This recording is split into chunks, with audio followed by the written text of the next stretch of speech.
Hey, it's John Lee Dumas of EO Fire, and it's the Entrepreneurial You, the show for dedicated and passionate Caribbean entrepreneurs seeking daily inspiration, brought to you by author, speaker, and award-winning entrepreneur Heneka Watkis-Porter.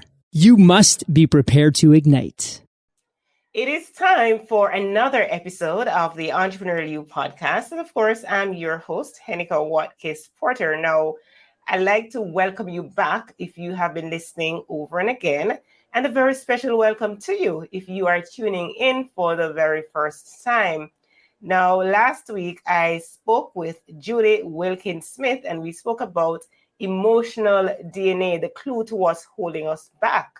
Now, this week, I'm speaking with a featured singer for Cirque du Soleil, and in English, that's the Circus of the Sun. Before I start, please let me thank those who make this podcast a success, and they continue to support the Entrepreneurial You. That's the National PC Bank of Jamaica, Profit Jumpstarter, and the Jamaica Stock Exchange, whose podcast, the Jamaica Stock Exchange and You, is hosted and produced by myself. So I encourage you to give it a listen. Now, before I give a word to our sponsor, the Jamaica Stock Exchange, let me just apologize to you here. One, if I'm sounding kind of a hoarse, it's because, yes, I'm trying to fight the flu. And two, if you're hearing some noise, background noise, that's from the neighbor walking their yard. So I apologize for that. Now, here's a word from the JSC. And after that, I'll resume with an opening business tip from the National PC Bank of Jamaica, and then we get our conversation going with my guest for today.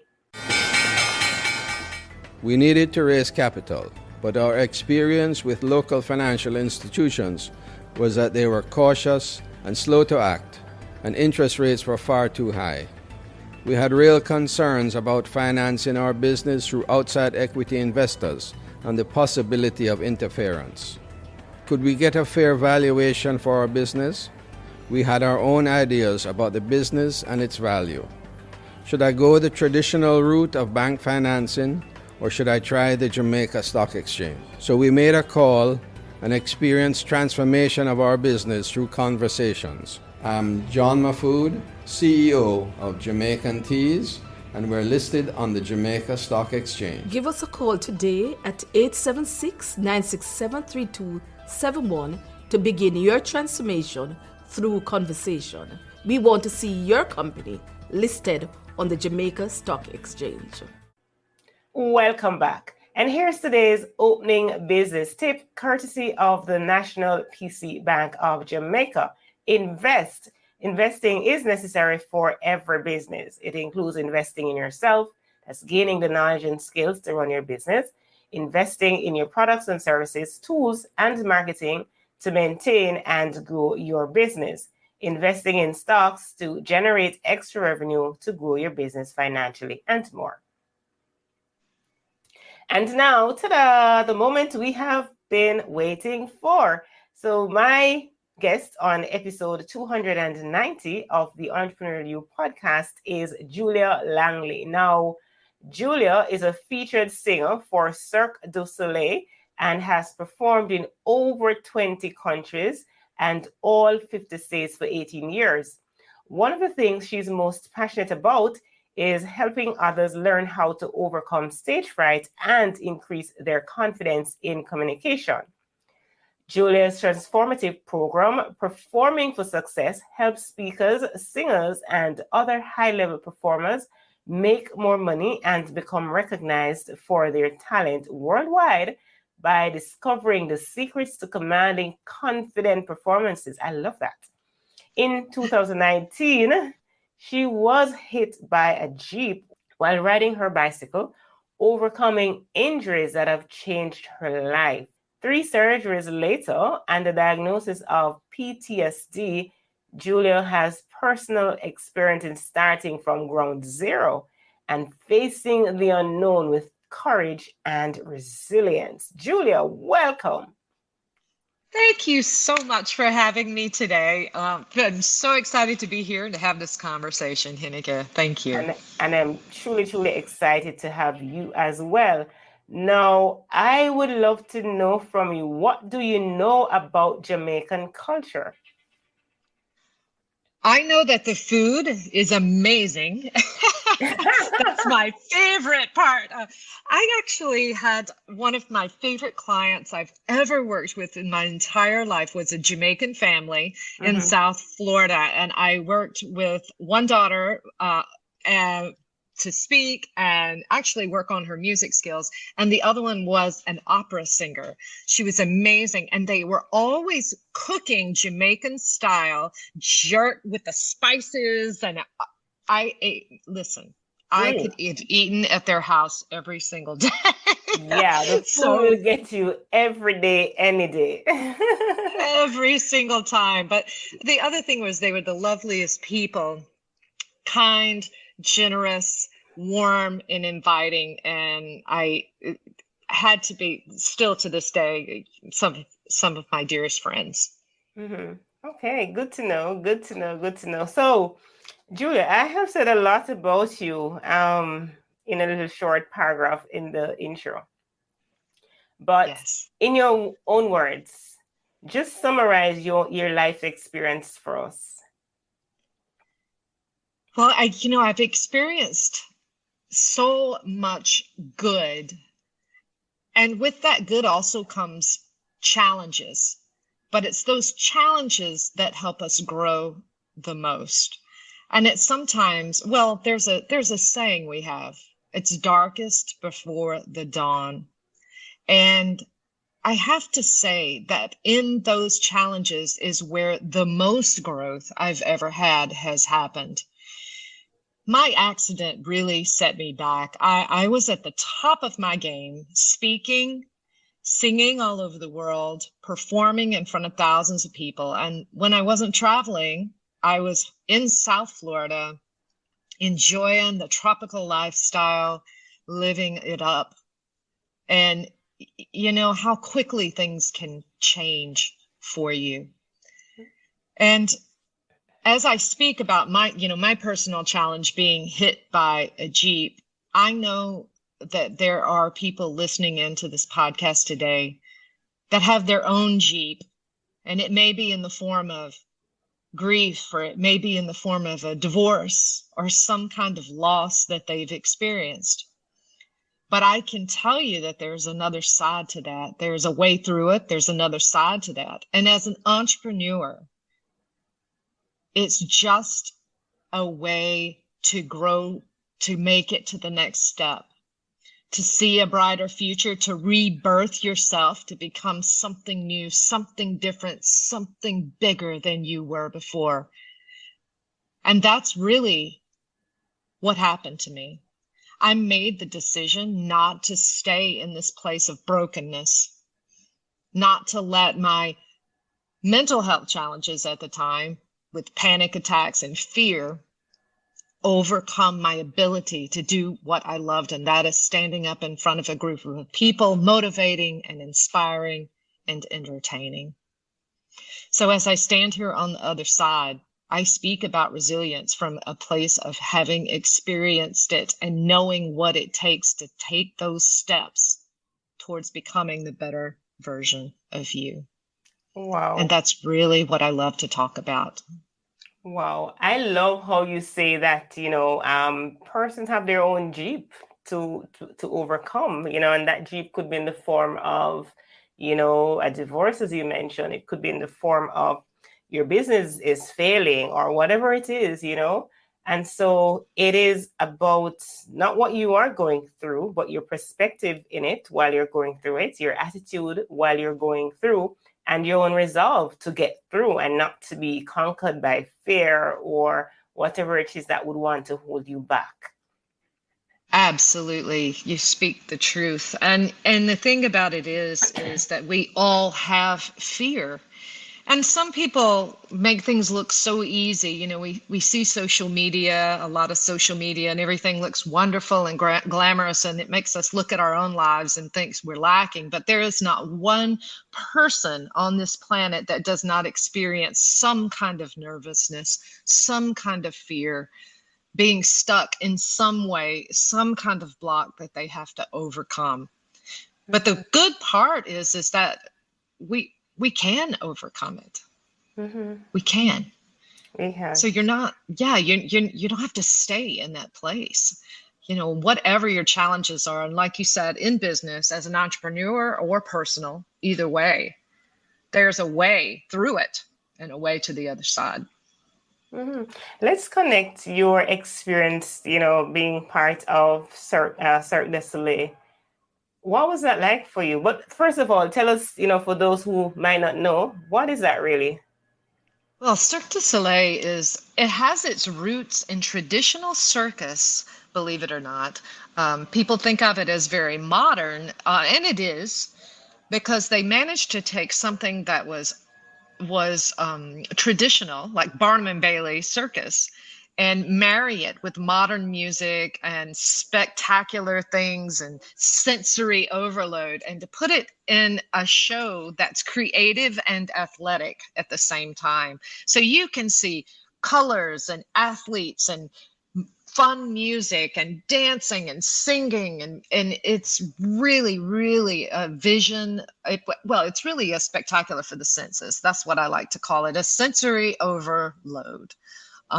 Wonderful experience for me. I got to work. One of the things I loved about it is that I got to work with people from all over the world, all kinds of different cultures, all kinds of different backgrounds. I can remember one particular rehearsal I was in. They were translating into 5 different languages as they gave instructions on the stage. It was a little bit of chaotic, I have to tell you, because you're hearing all of this going on, but at the same time, it was awe-inspiring and wonderful. And I enjoyed learning so much about the different people from all over the world that I was working with and traveling with them. So it really expanded my mind, not just as a performer and experience, as a business owner and a speaker, of course, that really gave me the background I needed to go forward in my career, but also growing as an individual and learning from others who didn't grow up in the United States. A lot of people from Eastern Europe, from Mongolia, from the islands, from Africa, from Canada. I could keep going on and on. China. So it was really amazing experience for me. That sounds fantastic. And as I listen to you, I kind of want to think that we're all performers on the world stage. What can you take from being on that stage to the world? Well, you are absolutely right. Every single one of us has a voice, has a unique gift for the world. And it is our duty to let the world know what our gifts are. I mean, or you're going to be the world's best kept secret otherwise, and nobody wants to be that. But we are all performers on the world stage. Whether you are a teacher in a classroom, you're standing up and you're giving a presentation, that is a performance. You're an attorney in a courtroom. You have to win that case. That is a performance. It is a presentation. So often people think performing is just on the stage entertaining, and that is not the case at all. When you give a keynote speech, you are performing. So performing is really learning how to use our voice, learning how to evolve our communication to the next level, where we can communicate our goals, what we're trying to achieve, and our inspirations, so that we can reach others and they can do the same. And I love working with people that have that mission to touch others' lives and to change the world. Right. You said something earlier, Julia, which is a good place for me to segue into what I want to ask you next. And the fact that we all have a voice, right? But That's the right. truth is, many of us are afraid and we don't have that confidence that is necessary to communicate and command, confident performances. Let's get into the secrets of doing that, the secrets to commanding confident performances. Well, one of the things that really stands in the way is just exactly what you said. It is fear and a lack of confidence, and they're actually attached. And I want to go on to say that resilience plays a role in this, which is why I talk about my accident and overcoming. I had my own fears after my accident, and sometimes we don't even recognize how strong these fears are, because if you had asked me, I would have been like, I'm fine. But the truth is I wasn't fine, and I had things that I had to work through. So that nervousness and that fear really gets in the way, number one, of our authenticity, because we want to hide who we really are. Standing up and giving a keynote, a presentation, performance requires a certain amount of vulnerability.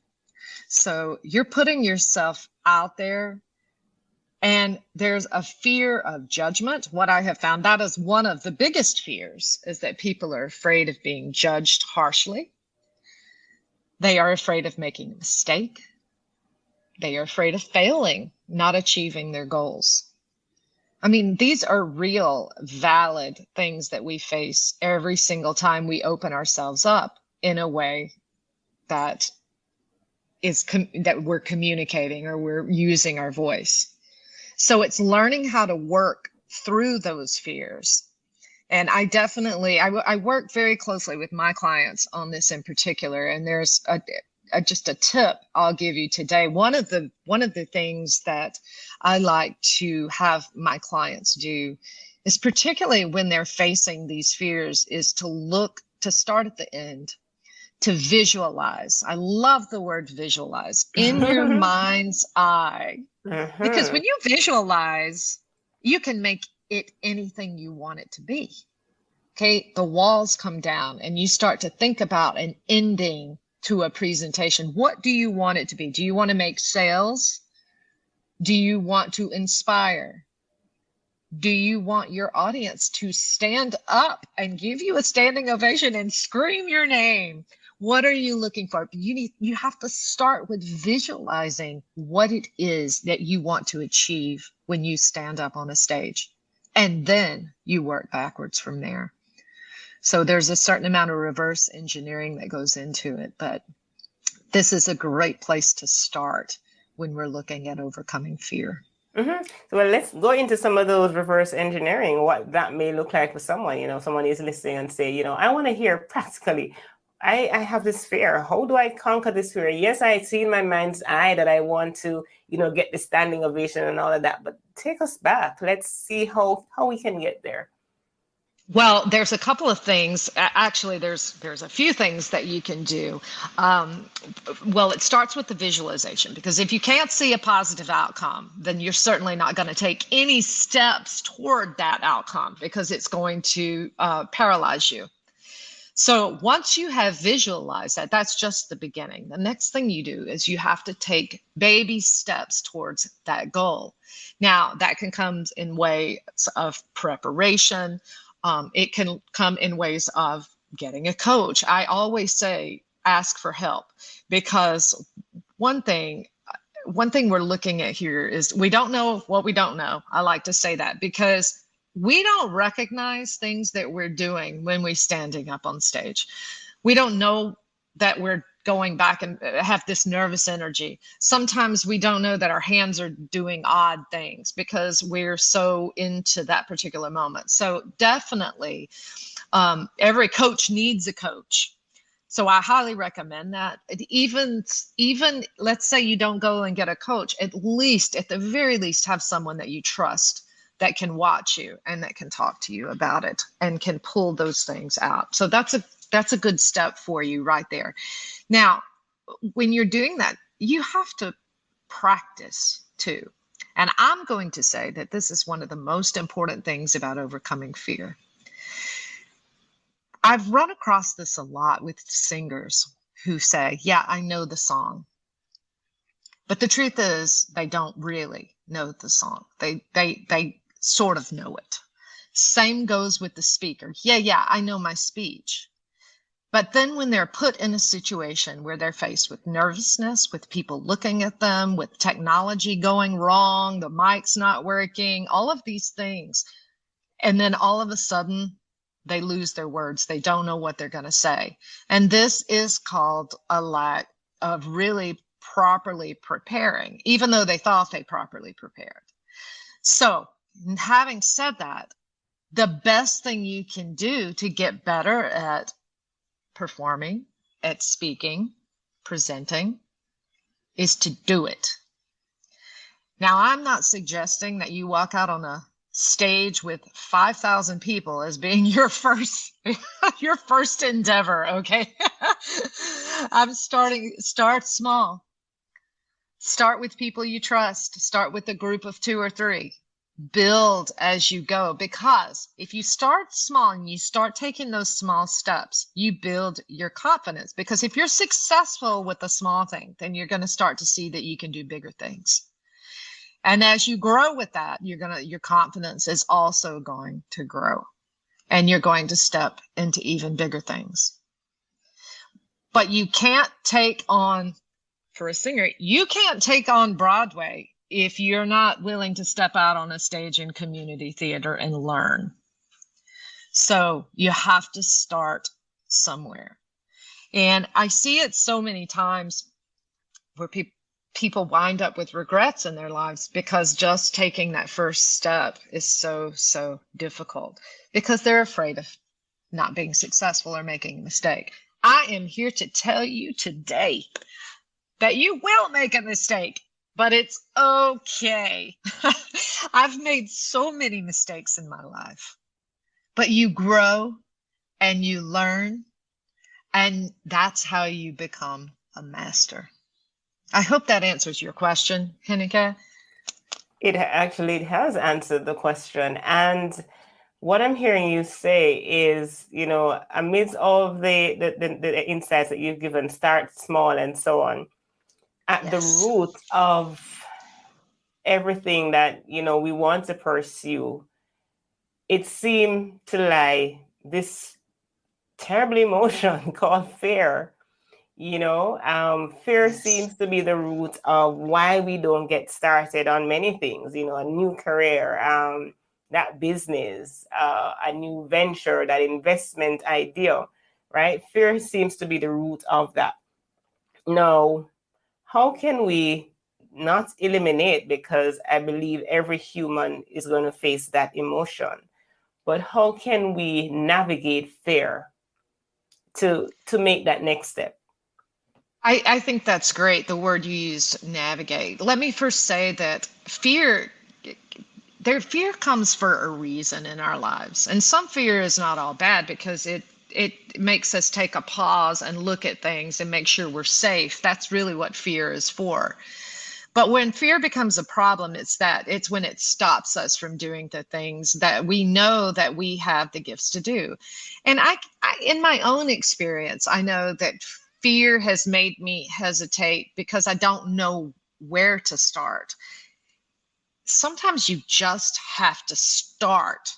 And as you get into it, then you're going to grow. Now, I know that sounds just do it, kind of like what Nike says, but I'm not being callous when I'm saying that. And I'm going to give you an example why. When I first got into the music, when I first started singing professionally, I got an agent, or at least I was trying to get an agent. Well, I sent them this videotape, and that was still back in the day when we had the VCR.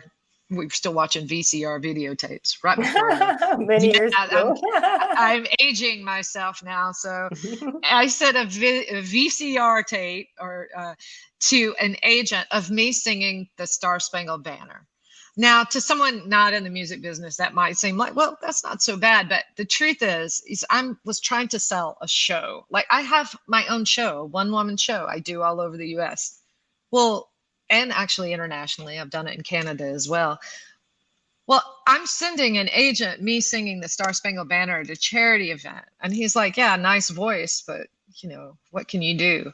And I'm like, just give me a shot. Please just give me a shot. So fast forward, 7 years later, he and I are on the phone laughing about the first thing I sent and how really ridiculous this videotape was, and how I could even possibly get a job based off of that. But you know what? He saw something there. He took a chance on me. And not everybody's willing to take a chance on you, but you just keep pushing. This is where resilience comes in. You keep pushing because you believe that you have something there, and you find someone that's willing to listen to you, and you take your shot.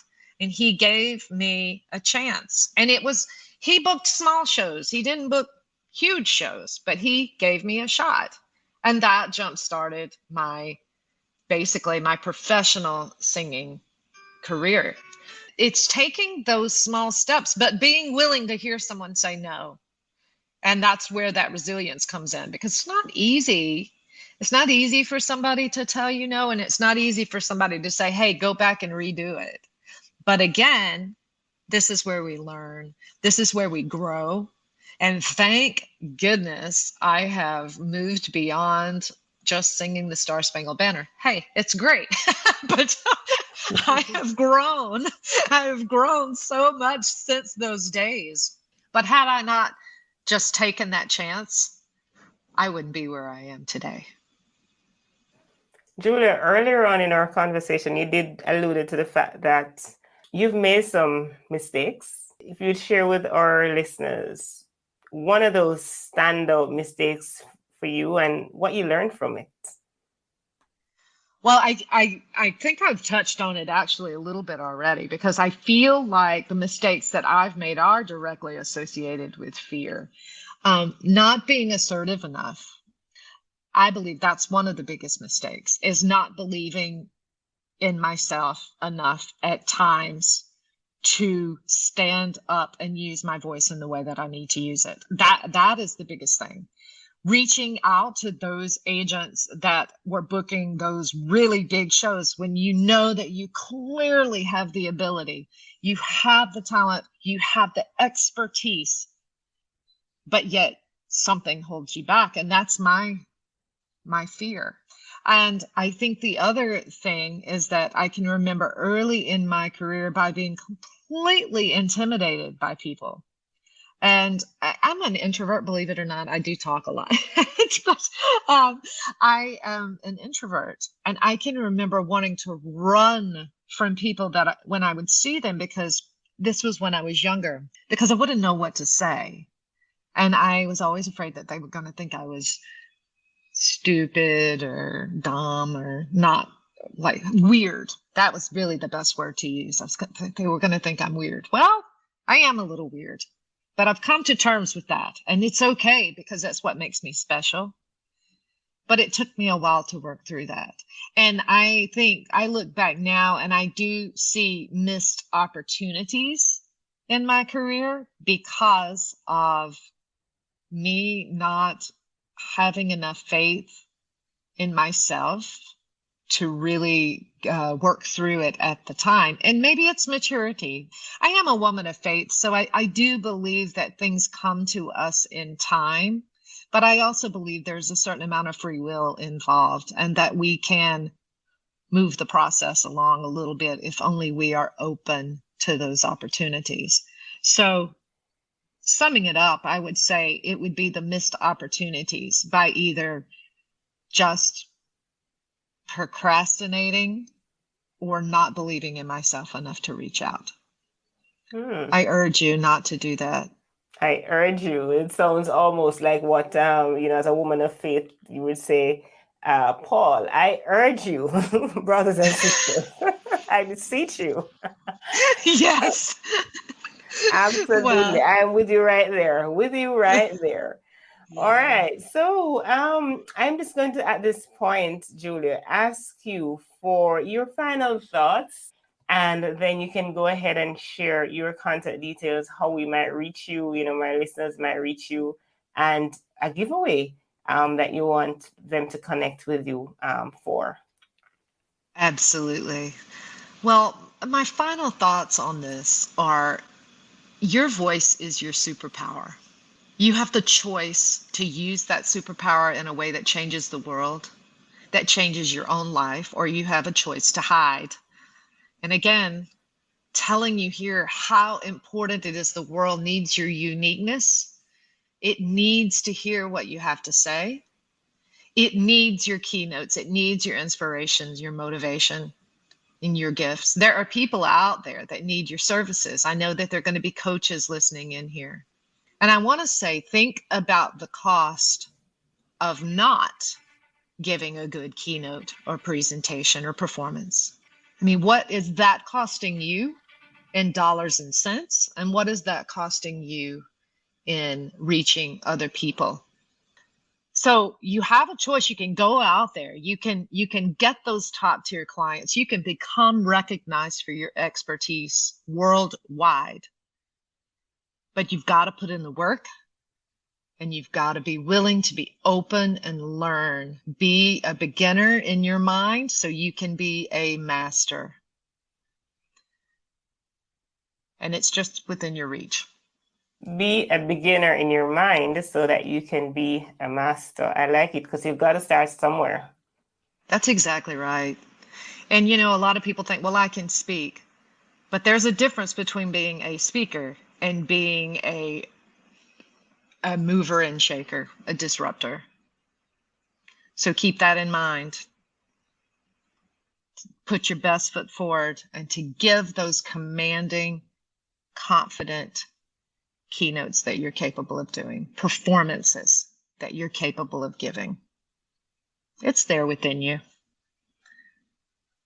So there's my motivation for today. I'm urging each and every one of you to really think about what you have to share with the world, and stepping out there and doing it, not letting fear hold you back. And Heneka, I appreciate you having me on today. And my gift, I've got a couple of things. First of all, I want to make an offer to anyone that would love to contact me. I'll give you I'm on Linktree, actually. I have a Linktree link, and it's my name, Julia Langley. You can find me there. And you can book a call with me. We'll do a 30-minute call. That's a $300 value, 30-minute free call, complimentary, to talk about your roadmap to overcome fear and learning how to give those commanding, confident performances. And if you do book that call with me, then I have a freebie to give you of things not to do to be a great speaker. And for the first 5 that actually book the call, I'm going to gift you my #1 best-selling book called To Speak, Lead, and Impact. So that's a little special gift just today for your people. For those that are listening today. We made #1 status in 12 categories, bestseller, and we launched in September. So I'm very, very proud of that. And it is a business book of inspiration and motivation. And I know that you will come away with it blessed with some wonderful ideas of how to move forward in your own business. So I urge you to book that call with me. I'd love to get to know you more, and let us establish a roadmap to command and confident performances for you. Oh, thank you, Julia. That's very generous of you. Well, I'm happy to do it. I'm happy to do it. I'm proud of the book. And I'm very excited to say that we're #1 in public speaking. And that's of course, my specialty. So I was very, very happy about that as well. So It's a great book. Yeah, I talk about a lot of motivation, a lot of inspiration, and resilience is a big theme in there as well. Awesome. Julia Langley. Wow. What an inspiration you are. Thank you so much for spending time with us today, for sharing your insight, your experiences, even the mishaps that you've had and so on, the mistakes you've made. I'm sure we can all learn from them. Thank you so much. Thank you for having me. It's been an honor to be here with you today, Heneka. I really appreciate you having me on, and I've loved the conversation. Awesome. And let me go quickly into a podcast review. Then I'm going to share today's money tips. This review comes from Mia Hewitt out of the USA. And it says, if you are an entrepreneur or leader looking for how to a higher impact, but want to save time, money, energy, and effort by getting the cheat codes on how to do it faster, better, and more efficiently, then this podcast is for you. Thank you so much, Mia. I appreciate you taking the time to listen and to provide your review. Now, here's today's money tip brought to you by Profit Jumpstarter, and it says investing is not gambling. One of the biggest mistakes that outsiders make is thinking that all investing is gambling or speculation. A not so savvy investor can treat it like such and will fail. Avoid making investment decisions based on short-term market movements, predictions, rumors, and gossip. You need to do your homework. You need to think about every investment you make as you personally investing as an owner of the company. Thank you so much, Profit Jumpstarter. And I want to say thank you to all of you that have tuned in today to listen to this episode with Julia Langley. Now, I'd love to hear from you. What's your standout moment, right? I've had many. I'd love to hear from you as well as to what it was. Send me a feedback at Heneka Watkis-Porter at gmail.com or on social media at Heneka Watkis-Porter. And remember to follow this podcast on your favorite podcast app, or connect with me for all things podcasting at henekawatkisporter.com. And I close today with, according to the scriptures, I will give you thanks in the great assembly. Among the throngs, I will praise you. Psalm 35, verse 18. Walk good.